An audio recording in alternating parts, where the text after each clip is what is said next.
powered by brainybuyer.com, where real data meets real-world reviews.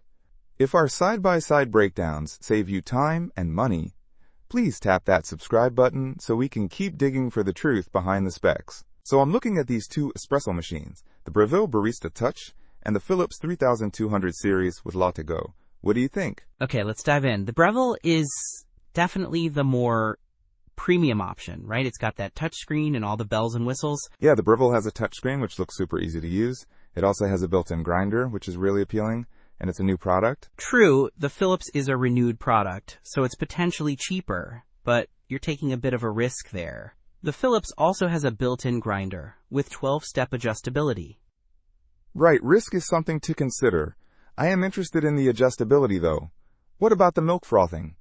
The Breville boasts an automatic microfoam milk texturing with an adjustable steam wand. The Philips uses their LatteGo system, which they say is super easy to clean, just like 15 seconds under the tap. Cleaning is a big deal for me. The Breville also has a faster heat-up time, like 3 seconds with their thermojet system. That's quick! The Philips doesn't specify its heat-up time, so probably not as fast. But the Philips claims you can make up to 5,000 cups before needing to descale, thanks to their AquaClean filter. Wow, that's a lot of coffee. The Breville includes accessories like a stainless steel portafilter, milk jug, and cleaning kit. Good point. Accessories are always a plus. The Philips comes with a LatteGo carafe, and it is slightly smaller than the Breville.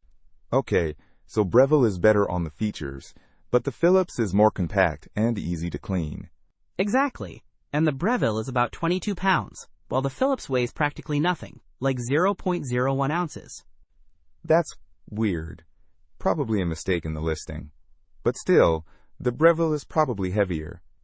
I think I'd lean towards the Breville for the ease of use and features, even if it's pricier. Don't miss out on our next in-depth review to help you make smarter purchasing decisions. Hit that subscribe button and the notification bell so you're always in the know.